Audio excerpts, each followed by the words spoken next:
Hello everyone, फिर से आप लोगों के सामने हाजिर हो गया हूँ ये क्राइम के घटना को लेकर। आज जिस क्राइम के घटना को सुनाने जा रहा हूँ, आपने अभी तक बहुत सारे सोशल मीडिया हो और या फिर मीडिया हो, उसमें वीडियो देख चुके होंगे और इस कहानी के बारे में शायद आपने सुन चुके होंगे। लेकिन आज मैं पूरा विस्तार से बताऊंगा आखिर इस केस में ऐसा क्या हुआ जो नरेंद्र मोदी इस केस के बारे में जब उनको पता चला, यानी देश के प्राइम मिनिस्टर है, उनको जब पता चला उनके क्षेत्र में, क्योंकि वहाँ के वो एमपी है, तो उनको जब पता चला वो खुद उस जगह में पहुंचे और जगह में पहुंचने के बाद वहाँ के जो कमिश्नर है उनसे मिला और उनसे मिलने के बाद एयरपोर्ट के अंदर ही उनसे बातचीत करने लगा। जो उस केस में क्या हुआ, जो उस लड़की के साथ हुआ था, उसके बारे में पूरा डिटेल मुझे मेरे टेबल पर चाहिए। ये सारी बात जैसे कि एयरपोर्ट के अंदर होती है तो पूरा पूरा देश में इस केस को लेकर चर्चा का विषय बनता है और सब लोग जानने की कोशिश करते हैं आखिर ये केस इतना बड़ा कैसे हो गया और आखिर उस लड़की के साथ क्या हुआ था। पूरा डिटेल इसी वीडियो में, जो क्राइम आइडियाज़ चैनल पर मैं इस वीडियो को अपलोड करूंगा, उसी के लिए मैं ये वीडियो रिकॉर्ड कर रहा हूँ। तो कहानी होती है जैसे कि हमारा देश में ईद का जश्न मनाया जा रहा था। इसी बीच 31 मार्च को ईद थी। इसी बीच एक लड़की 29 मार्च को अपने घर से निकलती है और ये पूरा जो कहानी है उत्तर प्रदेश का वाराणसी का है। वाराणसी लालपुर थाना इलाका में एक परिवार का एक लड़की है जो ग्रेजुएशन कर रही थी। उम्र है 19 ईयर्स ओल्ड, यानी 19 साल की होती है। अब वो 29 मार्च के दोपहर के बाद जैसे ही थोड़ा बहुत छाँव गिरती है, धूप ढलती है, तो उसके बाद वो अपने माँ से कहती है, माँ मुझे बाहर जाना है, कुछ किताबें लानी है। अब वो पढ़ी लिखी थी, जवान थी, इसीलिए उसको ऐसी पढ़ाई के लिए बाहर जाना था। वो अकेली जाया करती थी और ये पहली मर्तबा नहीं था जो वो बाहर जाना चाहती है। इसीलिए परिवार में जो भी था, खास करके माँ ने कहा, ठीक है बेटा, जो भी करना जल्दी आ जाना, ज़्यादा देर मत करना। लड़की घर से निकालती है किताबें खरीदने के लिए और जाती है मार्केट में। अभी आजकल दौर है, सबके पास मोबाइल रहते, लड़की के पास भी मोबाइल थे, लेकिन जल्दी आने के लिए कहा था। हर घर वाले कहते हैं अगर जवान लड़की बाहर जाए तो उनका फिक्र रहता है, घर वाले फिक्र करता है। थोड़ा देर हो जाता है तो सोचता है, अरे अभी तक आया नहीं, चलो सब फ़ोन करता है, कहाँ रुक गया, किसके साथ बातें करे, कौन मिल गया, इतना देर क्यों हो रहा है। इसीलिए माँ ने अपनी बेटी के नंबर पर, अपने लड़की के नंबर पर फ़ोन करती है। करने के बाद पहला जब कॉल करती है, बताता है, जो सामने से आवाज़ आती है, मोबाइल जो है स्विच ऑफ है। अब स्विच ऑफ है तो माँ को लगा शायद चार्जिंग ख़त्म हो गया और ऐसे रास्ते पे बाहर गई है, मोबाइल क्यों बंद रखी, उसको देख के जाना चाहिए। मन ही मन में बहुत सारे सवाल और अपने आप ही चल रहा था। फिर और थोड़ा देर होता है, माँ की बेचैनी बढ़ती है। माँ अपने अन्य सदस्य, घर के जो अन्य सदस्य हैं, ये सारी बात डिस्कस करते हैं और अपने पति यानी लड़की का पिता को फ़ोन करता है, जो, क्योंकि लड़की का पिता एक ट्रक ड्राइवर होता है, जो बहुत ही गरीबी की हालत में वो अपने बच्चों को पढ़ा रहे थे। और लड़की जो है वो खेल कूद में आगे जाना चाहती थी, आगे स्पोर्ट्स में वो कुछ करना चाहती थी। बाप भी चाहता था चलो जो अपना बेटी सपना पूरा करे, ट्रक चलाकर परिवार को चला रहे थे। अब जब पिता को पता चला लड़की घर से गई है, अभी तक आई नहीं, पिता भी कई मरतबा अपने बेटी के नंबर पर फ़ोन किया, लेकिन फ़ोन तो स्विच ऑफ है, कुछ पता नहीं चला। देखते ही देखते काफ़ी देर हो जाता है, शाम हो जाती है, रात हो जाती है। जब रात हो जाती है, 29 मार्च की बात है, तब जो है घर वाले लालपुर पुलिस थाने पहुंचता है। पहुंचने के बाद अपने बेटी के बारे में पूरा डिटेल बताती है। लालपुर पुलिस थाने कहता है ठीक है, आप लोग जाइए, हम लोग ढूंढते हैं, हम लोग कोशिश करते हैं। लेकिन लालपुर थाना, जो जैसे पता चला लड़की 19 साल की है, कॉलेज स्टूडेंट है, तो पुलिस वाले इस मामले में ज़्यादा दिलचस्पी नहीं लेता, क्योंकि आज के दौर के हिसाब से तो पुलिस वाले को लगा हो सकता है किसी के साथ लव अफेयर, ये सब सवाल पूछा भी गया। लालपुर थाने जो पुलिसकर्मियाँ हैं, जब रिपोर्ट दर्ज कराने गया, सब पूछा गया, किसी के साथ अफेयर, किसी के साथ भागने की चांसेस है, सब घर वाले से पूछा। लेकिन घर वाले सारी बातों से इनकार किया, जो मेरी बेटी ऐसी नहीं है, किसी के साथ उसके लव अफेयर नहीं है, वो ऐसे कर ही नहीं सकती। तो लालपुर पुलिस थाने जो है घर वाले को तसल्ली देते हैं, आप लोग जाइए, हम लोग पता करते हैं और ढूंढते हैं कहाँ है, नहीं है। घर वाले आ जाते हैं। घर वाले को कैसे नींद आ सकती है, देखते ही देखते 30 मार्च 2025 आ जाती है, यानी पूरी रात 29 और 30 मार्च की जो रात आती है, पूरी रात बीत जाती है।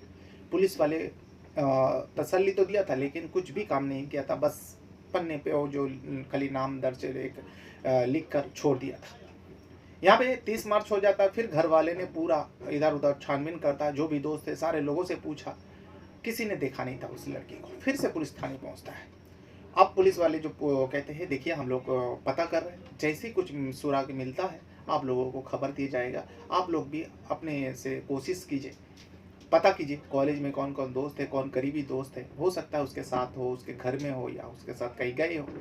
पुलिस वाले ये सब बातें करके बात को टाल दिया।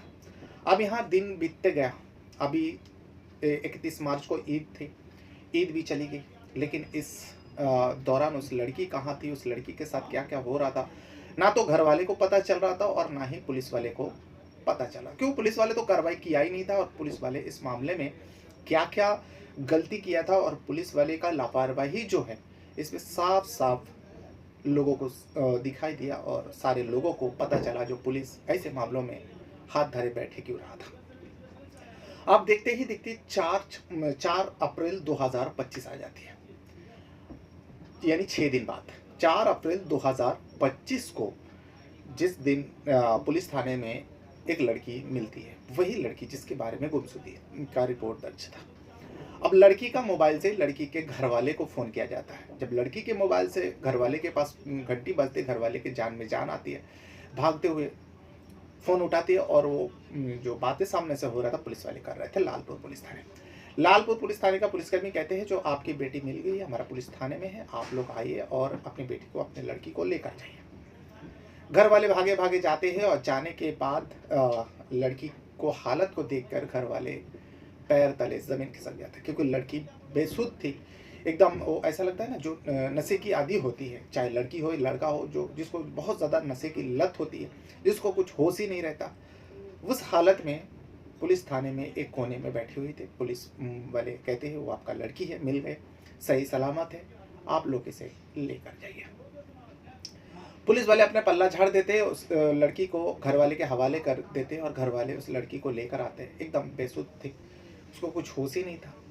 अब वो घर के अंदर थी, अब लड़की गायब थी 5-6 दिन, तो मोहल्ले में भी ये बात फैला, रिश्तेदारों में फैला, सारे लोग एक-एक करके आ रहे। लड़की की थोड़ी बहुत जब होश आती है, जब लड़की के कमरे में सारे लोग मौजूद थे, चाहे घरवाले हो या फिर रिश्तेदार हो या फिर पड़ोसी, सारे लोग एक-एक करके लड़की से मिलने आ रहे, हालचाल पूछने आ रहे, कहाँ थी, क्या हुआ था। लड़की को थोड़ा बहुत जैसे ही होश आता है, जब वो देखती है अपने करीब किसी मर्द को, यानी चाहे भाई हो, पिता हो या फिर कोई रिश्तेदारी में ही क्यों ना हो, तब वो चीख पड़ती है। अब जब किसी मर्द को देखती है, चीखती है, घर वाले को समझ में नहीं आता जो इसे क्या हो गया, ये क्यों अपने बाप, अपने भाई को देख के चीख रही है। तो लड़की की माँ जो है और बाकी जो महिलाएं थी, जो जो भी हो, घर वाले हो या फिर पड़ोसी हो, रिश्तेदार हो, महिला जब उसके पास बैठती जाती, वो नॉर्मल रहती। माँ को कुछ अनहोनी लगी। माँ ने अपने बेटी के सर पे हाथ रखकर पूछती है, जो बेटी आखिर हुआ क्या।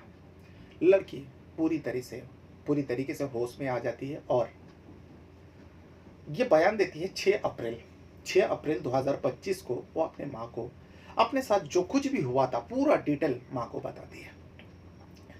माँ और पूरा परिवार को तो लगा ही था मेरी बेटी के साथ कुछ तो हुआ है। जब पूरी बात बताती है, सारे लोगों के होश उड़ जाता है, फौरन उसी लालपुर पुलिस थाने में जाते और जाने के बाद कहते हैं जो मेरी बेटी के साथ गैंगरेप हुआ है और आप लोग एफआईआर दर्ज कीजिए। पूरा डिटेल सुनाता है, पूरा कहानी सुनाता है। सुनाने के बाद पुलिस वाले जो है 23 लोगों का नाम पर एफआईआर दर्ज होता है और उसमें से 12 नामजद और 11 लड़की को पता ही नहीं था, लेकिन उसको इतना पता था जो 23 लोगों का नाम बारे में बताया। तो 23 लोगों ने मेरे साथ ऐसा गंदा काम किया और 6 दिनों तक लगातार पूरा वाराणसी के अंदर जब जिसको जहाँ मौका मिला वहाँ लेकर गए। ले जाने के बाद उसके साथ कभी 1, कभी 2, कभी 3 लोगों ने साथ में उसका बलात्कार किया, उसका रेप किया, उसका आबरू को लूटा गया। ये सारी बात पुलिस वाले को पता चलता है। पुलिस वाले को नाम दर्ज, जैसे कि 12 लोगों का नाम दर्ज, मामला दर्ज होता है और 11 अज्ञात होता है। उसके बारे में तो लड़की को पता नहीं था, लेकिन लड़की को गिनती इतना आई थी जो 23 लोग थे और ये सब जब हो रहा था वो होश में थी, लेकिन बेहोशी की हालत में उसके साथ क्या क्या हुआ, कौन और था, ये नहीं पता थी। अब मामला दर्ज होता है, जब नामदर्ज मामला दर्ज होता है, पुलिस वाले कार्रवाई करते हैं, कुछ लोगों को हिरासत में लेता है। लेने के बाद कुछ भी करते नहीं, बस सीधा जेल में भेज देता है। अब जेल भेज देता है, यहाँ पर ये मामला जो हाईलाइट होने लगता है। सोशल मीडिया का दौर है, थोड़ा बहुत भी कुछ भी होता है सोशल मीडिया में छा जाता है। सोशल मीडिया में ये खबर चलने लगती है, मीडिया में चलने लगती है, तब जाकर पुलिस वाले तभी भी कुछ कार्रवाई नहीं करता। पुलिस वाले सोचता है चलो आरोपी को तो हमने हिरासत में ले लिया, जेल भी भेज दिया, अब क्या हो सकता है। लेकिन लड़की की हालत बहुत गंभीर था। लड़की को कुछ बीमारी भी आ गई थी।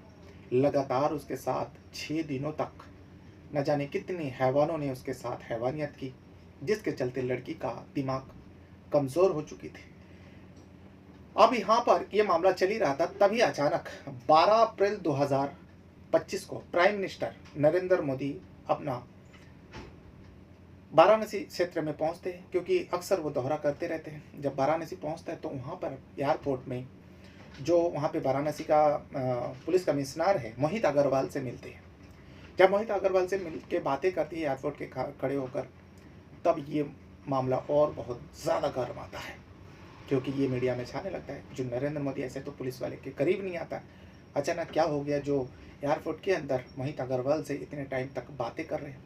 तब ये पूरा मामला सामने आया, जो नरेंद्र मोदी खुद उस लड़की के बारे में पूछ रहे थे मोहित अग्रवाल, जो उस लड़की का क्या हुआ जिस लड़की के साथ ये सारी हैवानियत हुई, केस कहाँ तक पहुँचे और आगे ऐसा मामला बिल्कुल ही सुनाई नहीं देना चाहिए। फटकार लगाते हुए कमिश्नर को कहा और इस मामले में सख्त से सख्त सज़ा मिलनी चाहिए जिन लोगों ने भी उस लड़की के साथ हैवानियत किया, और उसका पूरा डिटेल हमारा टेबल पर चाहिए। अब यहाँ पे ये सब मामला चल ही रहा था, तभी पुलिस को अब पुलिस का लापरवाही सामने आता, क्योंकि लड़की जो 4 अप्रैल को लड़की का फ़ोन से घर वाले को फ़ोन किया था, फिर अचानक पुलिस वाले को लड़की कहाँ से मिल गई, जबकि घर वाले ने तो पूरा वाराणसी में छान मारा था, पुलिस वाले तो शायद कुछ किया ही नहीं था। होता यूँ है, लड़की 4 अप्रैल को सड़क किनारे पे बेहोश पड़ी मिलती है। किसी ने फ़ोन किया जो यहाँ पे एक लड़की बेहोशी की हालत में है, नशे में है। तब पुलिस लालपुर पुलिस थाने जाते हैं और उस लड़की को लेकर पुलिस थाने पहुँचता है। फिर पता चलता है इसी लड़की का तो गुमशुदगी का रिपोर्ट अपने परिवार उसके परिवार ने लिखवाया। तभी लड़की का फ़ोन से परिवार वाले को फ़ोन करता है और इस मामले को रफा दफा करने की सोचता है, जो चलिए आपके लड़की मिल गया, आप लोग चाहिए, और ये शायद नशा करती हो, आप लोगों को पता नहीं है नशा वगैरह करती है, कॉलेज स्टूडेंट है। आपका आजकल का दौर ऐसे ही है, कॉलेज स्टूडेंट ज़्यादातर ये सब नशे की लत लगा लेते हैं। लेकिन घर वाले को तो यकीन था जो मेरी लड़की ये सब नशा वगैरह नहीं करती। खैर घर चली जाते हैं, लेकिन लड़की जब बयान देती है, बयान देने के बाद एक लड़के का नाम बताती है जो सबसे पहले उस लड़की को मिली थी। लड़की जब किताबें खरीद कर वो घर आ रही थी, तभी एक लड़का है जिसका नाम होता है राज विश्वकर्मा। राज विश्वकर्मा जो है लड़की का पहचान का थी, वो दोस्त था। अब उस दोस्त जब मिला राज विश्वकर्मा, राज ने कहा अरे तुम कहाँ गई थी, उसने बताया जो किताबें खरीदने गई थी। राज विश्वकर्मा ने कहा अच्छा चलो ठीक है, कॉफ़ी पीते, बहुत दिन बाद मिले। वैसे इससे पहले भी कई मरतबा दोनों साथ में इधर उधर गए, कॉफ़ी पी। तो वहाँ पे जाते हैं, एक कैफ़े में जाते हैं, और जाने के बाद दोनों कॉफ़ी पीते, और उसके बाद लड़की का जब होश आती है, लड़की कॉफ़ी पीने के बाद उसे कुछ पता ही नहीं था, क्योंकि कॉफ़ी में नशीली चीज़ें दवा मिला दी गई थी बेहोशी का। जब लड़की को होश आती है, लड़की देखती है एक कमरे के अंदर है जहाँ पर 2 लोग मौजूद था जो उसके साथ गंदा काम कर रहे थे, घिनौना काम कर रहे थे। उसके शरीर में एक भी कपड़ा नहीं था। वो विरोध करने लगी, तभी उसको फिर से कुछ चीज़ें दिया गया, फिर से वो बेहोश हो गई। लगातार 6 दिनों तक उसके साथ यही सारी हरकतें हुई। जब भी उसको होश आती तब भी उसको कुछ नशीली चीज़ें दी जाती है, यानी उसकी आंखें जैसी खुलती, उसके सामने नया नया चेहरा, नया नया लोग उसके साथ वही काम करते हुए दिखाई देता। अब इनमें से 12 लोगों को वो जानती थी, वो नाम से भी जानती थी और चेहरा तो पहचानती ही थी। चेहरा जब पहचानती थी तभी तो नाम जानते थे। 12 लोग ऐसा लोगों का नाम पुलिस वाले को बताती है जो उसके पहचान के थे।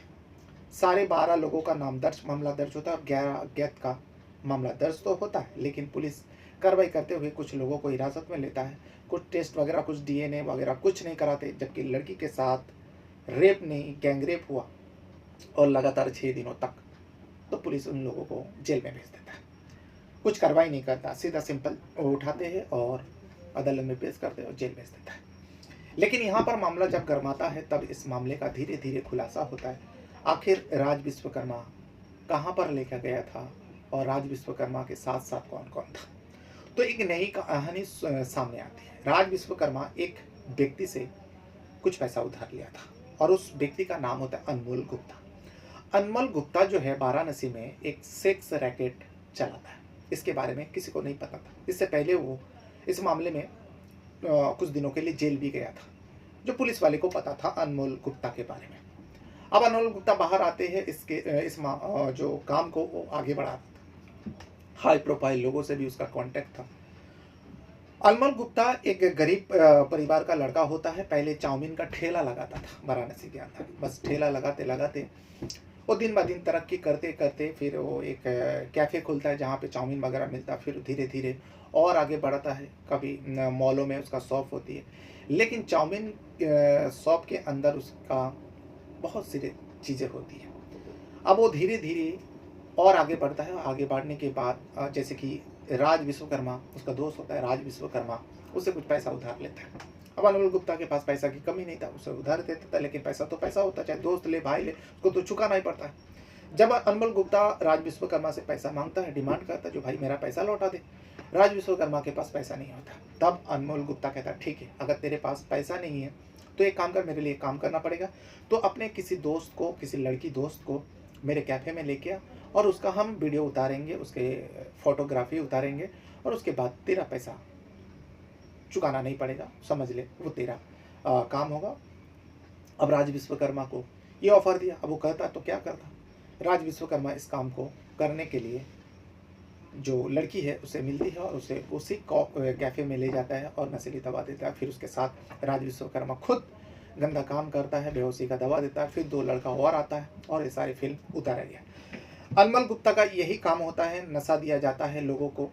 अब सारे लोगों को जब नशे की लत लगती है, नशे के चाहत में उसके कैफ़े में जाता है, जिसके पास पैसा नहीं है होता है, अनमोल गुप्ता उसको ऑफ़र देता है, ठीक है पैसा नहीं है, तुमको नशा मिलेगी, लेकिन उसके बदले में किसी लड़की को लेके आओ, चाहे तुम उसके साथ कुछ करो, हम वीडियो रिकॉर्ड करें या हमारा ही कोई लोग रहे उसके साथ गंदा काम करे, उसका वीडियो रिकॉर्ड करें और इसी वीडियो से हम पैसा कमाएंगे। तो तुम्हें अगर ऐतराज़ ना हो तो तुम नशे भी कर सकते हो, लड़की लेके आओ। ऐसे बहुत सारे लोग हैं जो उसके झांसे में आ जाता है और नशे की लत ने उसे एक काम करने के लिए मजबूर कर दिया। अनमोल गुप्ता का ये धंधा चल पड़ा था, बहुत ज़ोरों शोरों से चल रहा था। तभी वो लड़की जब उसके साथ हुआ, उस कैफ़े में कुछ दिन, एक दिन तक उसके साथ ये सारे गंदा काम हुआ। फिर उस लड़की को बाहर छोड़ दिया गया। बाहर जब जा रही थी वो लड़की किसी और को मिलती है जो भी जान पहचान का होती है, उसे मिलती है। वो कहती है चलो मैं तुम्हारा हेल्प कर देता हूँ, मेरे बाइक पे बैठ जाओ। ऐसे करते करते मैं सारे लोगों का नाम बताने जाऊँगा तो वीडियो बहुत लंबी हो जाएगी, लेकिन मैं ऐसा नहीं करूँगा। 23 लोगों का नाम उसने बताया, यानी 12 लोगों का नाम बताया, 11 अज्ञात होता है, 23 लोगों के बारे में बताया। अब धीरे धीरे सब एक एक करके पकड़ हो रहे, सबको हिरासत में लेकर आएगा वाराणसी पुलिस, क्योंकि इसमें नरेंद्र मोदी खुद नज़र रखे हुए, क्योंकि उनका वहाँ का ही वो सांसद है, जिसके वजह से बहुत किरकिरी हो रहे, पूरा देश में किरकिरी हो रहे। तो अभी पुलिस का जो लापरवाही है वो भी सामने आया। कई सारे पुलिस वाले को सस्पेंड कर दिया गया। शायद दूसरे जगह होता तो पूरा पुलिस स्टेशन को ही सस्पेंड कर दिया जाता है, लेकिन इस मामले में जो पुलिस का लापरवाही है लोगों को साफ साफ दिखाई दिया। जो कि आम लड़की के साथ 6 दिनों तक 23 लोगों ने, ना जाने और कितने लोग आगे आएंगे, कितने लोगों का नाम आएंगे, कितना हाई प्रोफाइल जो है लोग आएंगे। तो ऐसा घिनौना हरकत होता है, घिनौना काम होता है और वहाँ के पुलिस सोती रही। तो ये वो पूरा डिटेल है जो वाराणसी में 29 मार्च को गायब हुई एक लड़की के साथ जो घिनौना गंदा काम हुआ था, उसका डिटेल था बयान। अपने साथ साथ अपना परिवार का भी बहुत ज़्यादा ख्याल रखिएगा। इस वीडियो को यहाँ तक देखने के लिए आप लोगों का बहुत बहुत धन्यवाद करता हूँ। इस वीडियो के बारे में अगर कुछ कहना है, इस कहानी के बारे में, इस जो ये रियल सच्ची कहानी है, कोई फेक नहीं है, आप लोग अगर जानेंगे तो जो भी मैं इस चैनल पर, क्राइम आइडियाज़ चैनल पर जो भी मैं वीडियो बनाता हूँ, जो भी अपलोड करता हूँ, वो रियल सच्ची हमारे समाज में घटती घटनाओं के ऊपर ही वीडियो रहती है। अपने साथ साथ अपना परिवार का भी बहुत ज़्यादा ख्याल रखिएगा। इस वीडियो को यहाँ तक देखने के लिए आपका बहुत बहुत धन्यवाद करता हूँ। Thank you very much.